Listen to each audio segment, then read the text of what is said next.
You're going to write the code to make the create conference method create and save conference entities. But first I want to point out how creating conference entities is different in a way than creating profile entities. For profile entities, we specifically use the unique user ID as the ID for the entity key. For conferences though, we really don't care what the key is, so we're going to let App Engine allocate it for us. So here's the code to let App Engine allocate the key. You use the factory.allocateID method, and in the simplest case, you just provide the entity class. So that would be recipe, conference, profile, whatever. So for example, to allocate an ID to a conference entity, you specify the key type as conference, and you specify conference.class. But this isn't quite right actually though. One more thing we need to do is to take account of the fact that the conference has a parent, which is a profile entity of the user who created it. So when you want to allocate an ID to an entity that has a parent, when you call the allocateID method, you need to specify the parent key as the first argument. So here's the code you need to write to allocate an ID to a conference entity. You need to specify the profile key for the ancestor and specify the conference class. Another thing to mention is that you've already learned how to save an entity by calling offie.save.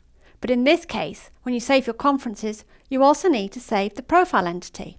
You can just use the entities function, IES, the pluralized version, and specify the list of comma-separated entities to save. You should have already copied the skeleton version of the create conference method into the conference API class, but if you haven't, go ahead and do it now. You see that it's full of to-dos. You're going to go ahead and implement each of these to-dos. First of all, you need to get the user ID of the logged in user. Then you're going to get the key of the user's profile. And you're going to allocate a key for the conference. And don't forget the conference has a parent, so you need to take that into consideration when allocating the ID for the key. You're going to get the ID of the conference entity.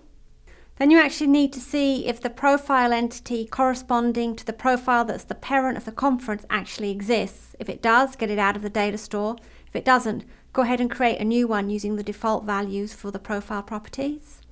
And then finally, you actually create the conference. Then you need to save both the conference and the profile entities and return the profile. The reason you need to save both the conference and the profile entities is even though if you got the existing profile out of the data store, you haven't made any changes to it.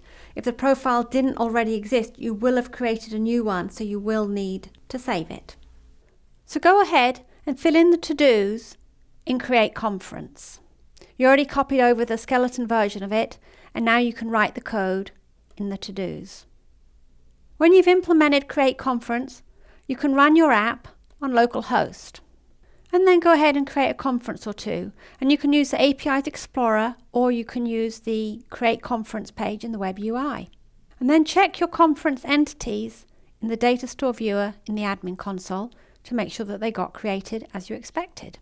Now at this point, you actually can use the Create a Conference page in the web UI for the app, because when you submit this form, it sends a call to the Create Conference function, and you've actually implemented that now. So using this form should let you create conferences, and it's kind of a nice, easy thing to do. All you need to do is specify the name, and all the other values will default. However, at this point, you can't use the show conferences to check that the conference got created, because you haven't yet implemented the function that provides the behavior of the show conference page. So no matter whether you create a conference in the APIs Explorer or the Create Conference page in the web UI, you'll need to use the data store viewer in the admin console to check that the conference got created. After you've created some conferences, go ahead and look at them in the data store viewer of the admin console and see if you can figure out which properties are indexed. Check all that apply.